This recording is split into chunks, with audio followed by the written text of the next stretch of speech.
अस्सलाम वालेकुम दोस्तों, नई वीडियो में खुशामदीद। और आज की वीडियो में मैं आपको बताने वाला हूं कि अगर आप रजिस्टर हो चुके हैं कारोबार आसान कार्ड में तो आप इसके लिए अब अप्लाई कैसे कर सकते हैं। बहुत ही सिंपल सा तरीका है। वीडियो को आपने कंप्लीट देखना है और इस वीडियो में मैं आपको कंप्लीट प्रोसेस बताऊंगा इसको अप्लाई करने का। तो वीडियो को हम स्टार्ट कर लेते हैं। सबसे पहले आपने लॉग इन कर लेना है अपना CNIC नंबर और आपने जो पासवर्ड इंटर किया है वो आपने यहाँ पे लॉग इन वाले सेक्शन में देना है और आपने इसमें लॉग इन हो जाना है। ठीक है, इसके बाद दोस्तों आपसे कुछ इंफॉर्मेशन मांग रहा है, ज़ाती तफसीलात, पर्सनल डिटेल्स।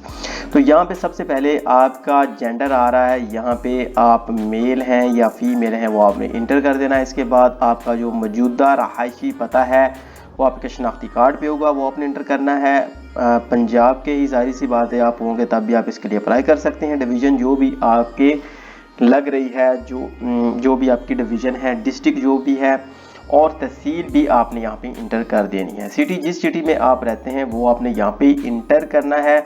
यहाँ पे आपने सिंपली उसका नाम लिख देना है। तहसील वगैरह के लिए आपको यहाँ पे ऑप्शन मिल जाएंगे, जैसे जैसे आप सारा कुछ यहाँ पे करते जाएंगे तो उस हिसाब से आपके सामने ये वाले ऑप्शन विजिबल होते जाएंगे।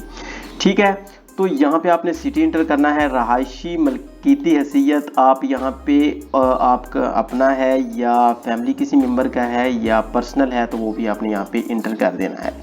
इसके बाद दोस्तों ज़ेरे कफ़ालत अफराद की तादाद, फॉर एग्ज़ाम्पल आपके बच्चे बीवी हैं या वालिदैन आपके साथ हैं तो जितने लोग भी आपके ज़ेरे कफ़ालत हैं वो भी आपने यहाँ पे लिख देने हैं। ठीक है, उसके लिए भी आपको यहाँ पे कुछ नंबर्स दे रहा है। इसके बाद आपकी हाईएस्ट एजुकेशन आ जाती है। फॉर एग्जांपल आप मैट्रिक हैं या इंटरमीडिएट हैं या ग्रेजुएट हैं या पोस्ट ग्रेजुएट हैं तो वो भी आपने यहाँ पे इंटर कर देना है। ये मैं सब कुछ इंटर करता हूँ, पहले आपको तफसील बता लूँ।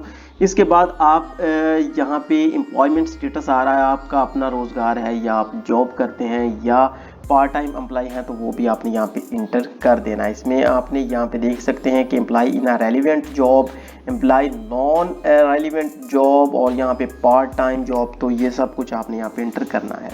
एक्सपीरियंस आपसे पूछ रहा है कि जितना भी आपको किसी काम में एक्सपीरियंस हो चुका है किसी कारोबार में तो वो भी आपने यहाँ पे इंटर कर देना है। ठीक है, तो यहाँ पे अब आपने सारा कुछ इंटर करने के बाद सिंपली आपने यहाँ पे सेव एंड नेक्स्ट करना है तो आप अगले पेज यहाँ पे कारोबार की तफसील में आ जाएंगे। दोस्तों पहला स्टेप हमने कर लिया था, अब आ जाता है बिजनेस डिटेल, कारोबार की तफसीलात। तो यहाँ पे अब आपका जो भी कारोबार पहले से चल रहा है आपने उसकी इंफॉर्मेशन यहाँ पे आपसे मांगेगा तो वो आपने देनी है। यहाँ पे सबसे पहले कारोबार की हैसियत आ जाती है कि आप पार्टनरशिप पे काम कर रहे हैं या आपका पर्सनल है या PVT लिमिटेड है। तो अगर आप पर्सनल काम कर रहे हैं तो PVT कर सकते हैं या सबसे ऊपर वाला ऑप्शन भी कर सकते हैं। अगर शराकतदारी वाला करेंगे पार्टनरशिप तो आपको यहाँ पे परसेंटेज भी लिखनी पड़ेगी, जो भी आपकी पार्टनरशिप होगी। फॉर एग्जाम्पल यहाँ पे आपने परसेंटेज फिर लिखेंगे जितनी भी, फॉर एग्जाम्पल 50 पे या कम या ज़्यादा, तो वो भी आप कर सकते हैं। लेकिन यहाँ पे मैं PVT लिमिटेड कर देता हूँ क्योंकि मैं पर्सनल काम करना चाहता हूँ या मेरा पर्सनल काम है।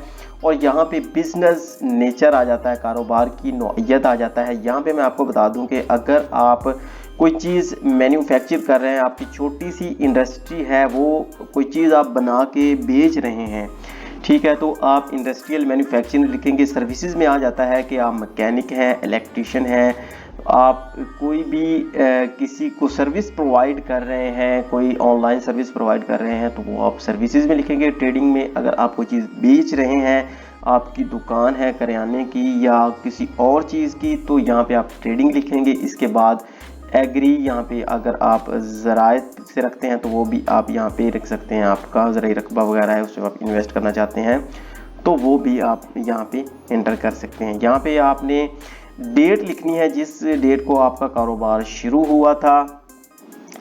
इसके बाद यहाँ पे नेम ऑफ बिजनेस आ जाता है, जिस नेम से आपका बिजनेस है तो वो आपने यहाँ पे इंटर कर देना है। जिस नेम से दुकान है या जिस नेम से आप सर्विसेज प्रोवाइड करते हैं वो आपने यहाँ पे इंटर कर देना है। इसके बाद कॉन्टैक्ट इन्फॉर्मेशन वही सेम आ जाता है। यहाँ पे आपने अपना नंबर लिख देना है जिस नंबर से आपसे कॉन्टैक्ट किया जाता है या किया जाएगा। बिजनेस फ़ोन नंबर आपने यहाँ पे लिख देना है, जो भी आपके कार्ड पे नंबर है, बिजनेस कार्ड पे नंबर है वो आपने लिख देना है। ईमेल एड्रेस आपका होगा तो वो भी आपने यहाँ पे लिख देना है। बिजनेस एड्रेस भी आपने यहाँ पे इंटर करना है, पंजाब के तो आप हैं इसे, और डिवीजन और ये सारा कुछ हम पहले इंटर कर चुके हैं, तो वो आपने दोबारा से यहाँ पे इंटर कर देना है। ये आपने जिस ज़िले या सिटी में आपका कारोबार है वो आपने यहाँ पे इंटर कर देना है। अगर आप एक ज़िले या सिटी में रहते हैं और आपका कारोबार किसी दूसरे सिटी में है तो आपने अपने कारोबार की तफसील उस हिसाब से यहाँ पे इंटर कर देनी है। जिस सिटी में आपकी दुकान है या जिस सिटी में आप सर्विसेज प्रोवाइड करना चाहते हैं या जिस सिटी में आप अपना कारोबार शुरू करना चाहते हैं वो आपने यहाँ पे इंटर करनी है।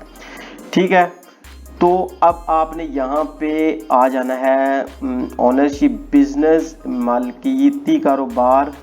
यहाँ पे आपने आपका अपना बिजनेस है या फैमिली का या ऑन इन पर्सनल नेम, तो यहाँ पे आपने वो इंटर कर देना है अपने कारोबार के हिसाब से। आपका अपना है तो आप यहाँ पे ये वाला ऑप्शन इंटर करेंगे। नेशनल टैक्स आईडी आपका मोस्टली शनाख्ती कार्ड नंबर ही होता है, और तो वो आपने यहाँ पे इंटर कर देना है। अगर आप टैक्स पेयर हैं तो आप यहाँ पे इंटर कर देना है। ठीक है, इसके बाद आपने यहाँ पे रजिस्ट्रेशन आ जाती है कि अगर आपका कारोबार रजिस्टर्ड है तो आपने वो नंबर यहाँ पे इंटर करना है। और यहाँ पे आ जाता है कारोबार का मुख्तसर वजाहत मसनूआत या खिदमात, तो जो भी आप सर्विस प्रोवाइड कर रहे हैं या आप कोई चीज़ बेचते हैं तो आपने सिंपली यहाँ पे लिख देना है। यहाँ पे मंथली सेल अगर आपकी फॉर एग्जांपल 50,000 सेल है तो वो आपने यहाँ पे लिख देनी है। और मुलाजमीन की तादाद अगर आपके अंडर लोग कुछ काम करते हैं या आपकी दुकान पे कुछ काम करते हैं, आपके साथ कुछ लोग काम करते हैं, तो आपने यहाँ पे नंबर ऑफ पर्सन आपने यहाँ पे लिख देने हैं। ठीक है, एवरेज मंथली कॉस्ट महाना तनख्वाह फी मुलाजिम, फॉर एग्जांपल आप एक मुलाजिम को 20,000 दे रहे हैं या 30,000 दे रहे हैं तो आपने यहाँ पे लिख देने हैं। इसके बाद आ जाता है मंथली रेंट, अगर आपकी रेंट पे कोई शॉप है या कुछ भी है तो आपने यहाँ पे लिखना है। इसके बाद मंथली यूटिलिटी बिल्स आ जाता है, आपको जितने बिल्स आते हैं तो वो भी आपने यहाँ पे लिख देते हैं। फॉर एग्जांपल 60,000 बिल है तो वो मैं यहाँ पे लिख दूंगा, मुझे मंथली यानी कि औसत इतना बिल आता है। इसके बाद आ जाता है कि मुतफर्रिक अखराजात, जो भी आपके एक्स्ट्रा कुछ किराया लग रहा है या कुछ और अखराजात हैं आपकी शॉप से रिलेटेड, आप डेली में कुछ खर्च कर रहे हैं तो वो आपने यहाँ पे लिख देंगे। उसके बाद सेव एंड नेक्स्ट कर लेना है तो आप नेक्स्ट वाले ऑप्शन पे चले जाएंगे। दोस्तों यहाँ पे मैंने अपने शनाख्ती कार्ड की फ्रंट साइड और शनाख्ती कार्ड की बैक साइड मैंने अपलोड की, लेकिन इसके लिए आप याद रखें कि आपकी फ़ाइल का साइज़ मैक्सिमम 200 KB होना चाहिए। इससे ज़्यादा अगर साइज़ होगा तो आपकी फ़ाइल को अपलोड नहीं करेगा। इसके बाद अगर आपके पास कोई बैंक अकाउंट स्टेटमेंट है कि या 2 साल की तो वो भी आप अपलोड कर सकते हैं, लेकिन इसके बगैर ही हमें नेक्स्ट का ऑप्शन दे रहा है तो हम नेक्स्ट का ऑप्शन यहाँ पे सिलेक्ट करेंगे। तो यहाँ पे अब हमारी जो है वो सक्सेसफुली हो चुकी हैं, इसको हम ओके करेंगे। इसके बाद दोस्तों यहाँ पे